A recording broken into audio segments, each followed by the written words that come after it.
Appeals for our missions. Education for the mission work.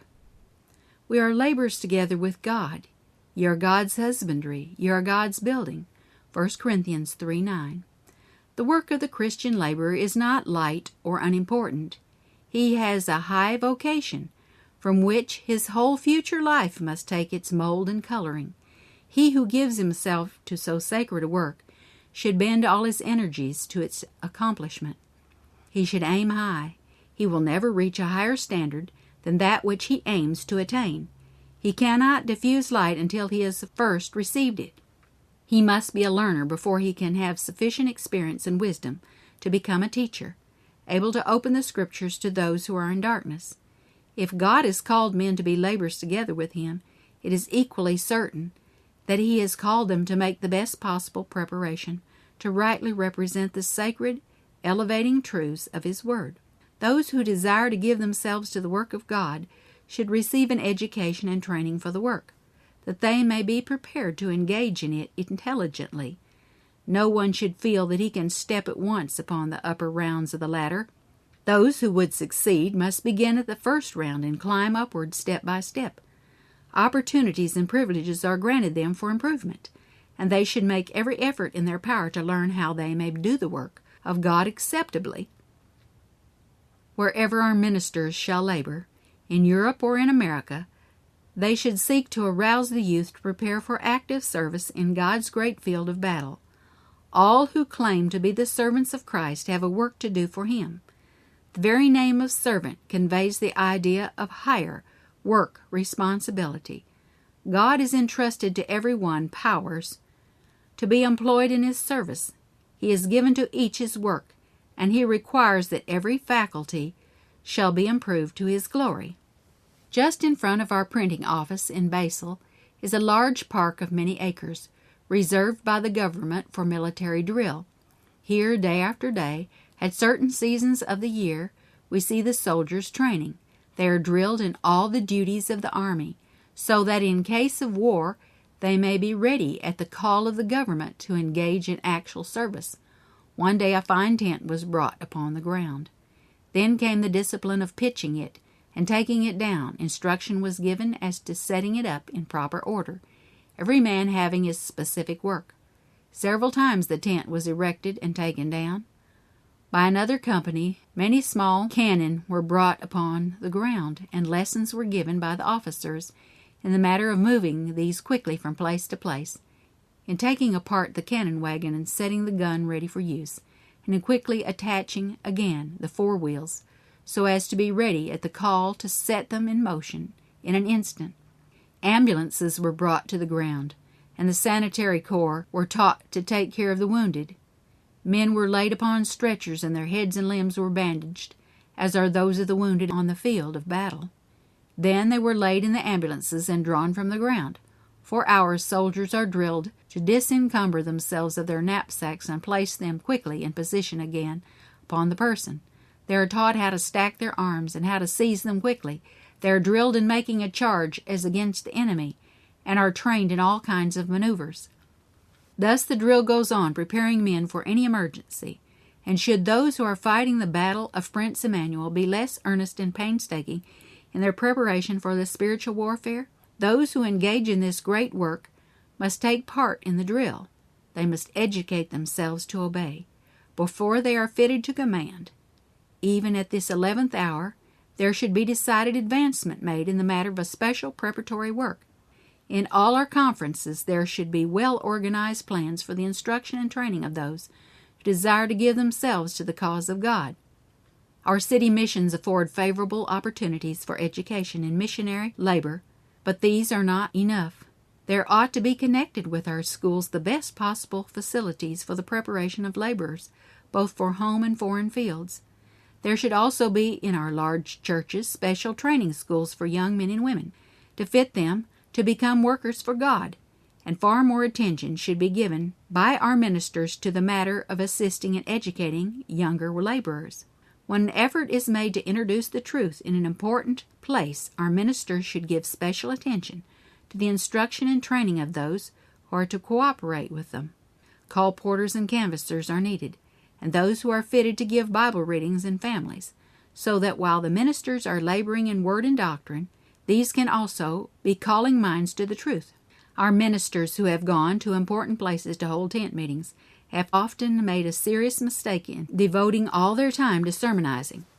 There should be less preaching and more teaching the people, and also teaching young men how to labor successfully. Ministers should become efficient in teaching others how to study the Bible, and in training the minds and manners of those who would become workers in the cause of God, and they should be ready to counsel and instruct those who have newly come to the faith, and who give promise of possessing ability to work for the Master. Those who are connected with tent labor should avail themselves of all the advantages thus offered them. They should not be wandering listlessly about while discourses are being given as though there was nothing in the sermon that they needed. They are not to regard the speaker as merely one who is delivering an oration, but as God's messenger, bearing a message from heaven to men. Personal preferences and prejudices must not come in to influence the hearer. All should imitate the example of Cornelius and his friends, who said, "Now therefore are we all here present before God, to hear all things that are commanded thee of God." If the hearers thus listen in faith, expecting a message from God through his delegated messenger, they will receive it and be profited. The youth who aim to labor in the Master's vineyard must be as apprentices who are to learn the trade. They must learn to be useful in the work by first doing errands for the Lord, improving opportunities for doing missionary labor anywhere and in any capacity. Thus, they may give evidence that they possess tact and qualifications for the greatest work ever entrusted to men. They should be constantly improving in mind, in manners, in speech, learning how to become successful laborers. They should cultivate tact and courtesy, and manifest the Spirit of Christ. Let them never cease to learn. Onward and upward should be their constant endeavor. Both the youth and those of mature age should, as they continue to labor, be constantly becoming more efficient, to engage successfully in a new branch of the work. The mental powers must be disciplined. The mind must not be permitted to drift with circumstances and follow impulse, but must be resolutely held to the object of the labor. All who would become efficient workers must give much time to prayer.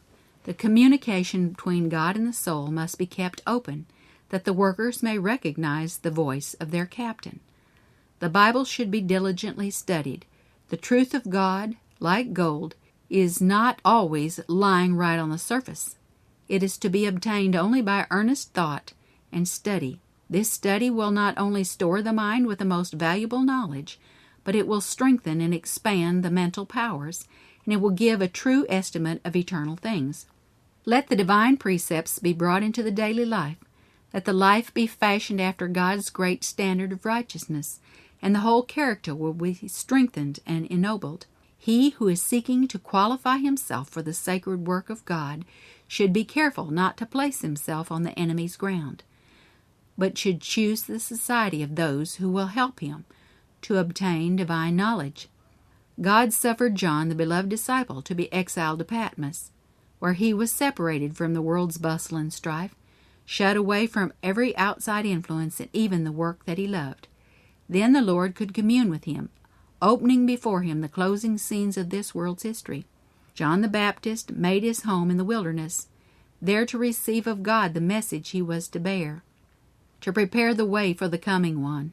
So far as consistent, we should shun every influence which would tend to divert the mind from the work of God, and those especially who are young in faith and experience should beware that they do not in self-confidence place themselves in the way of temptation.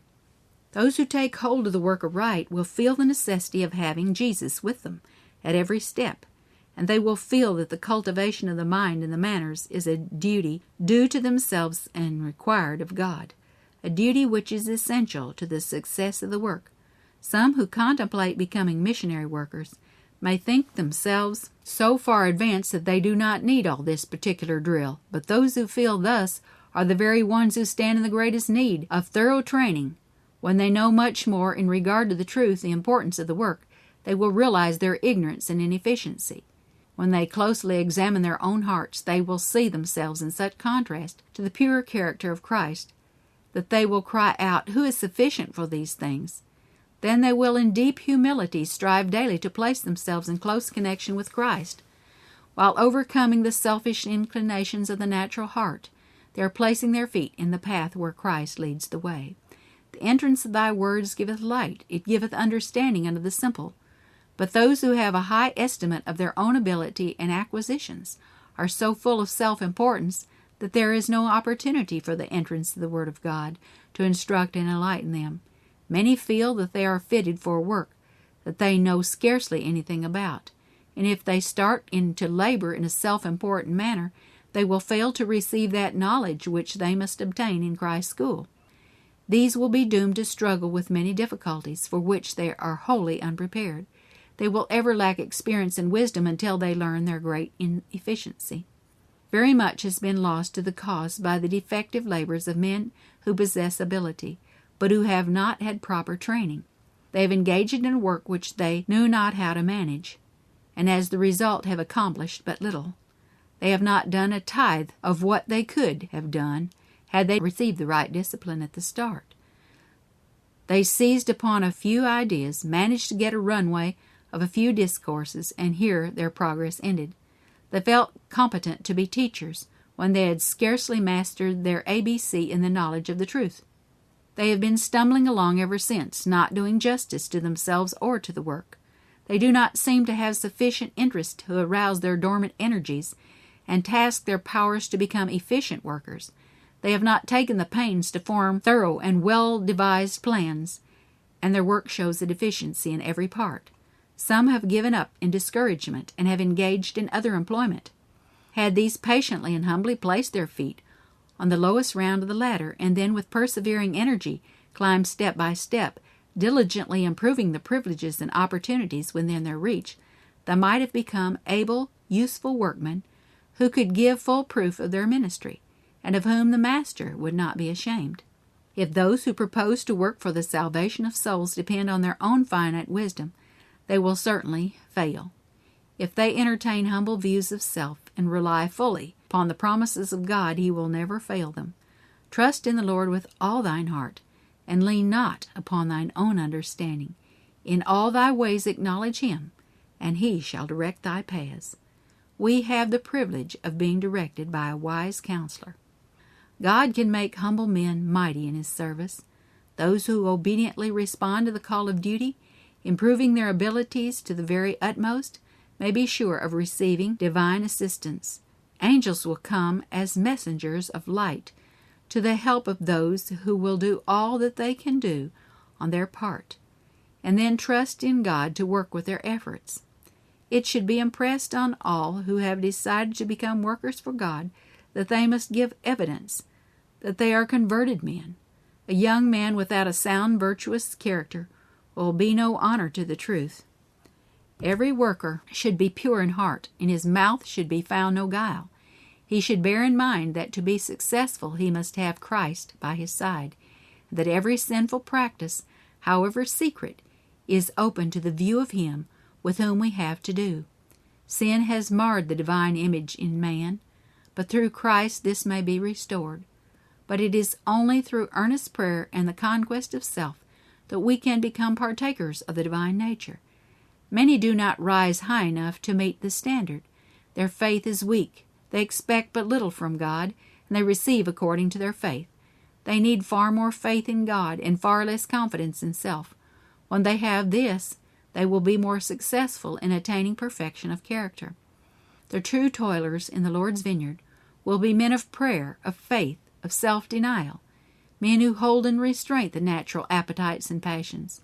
These will, in their own lives, give evidence of the power of the truth, which they present to others, and their labors will not be without effect.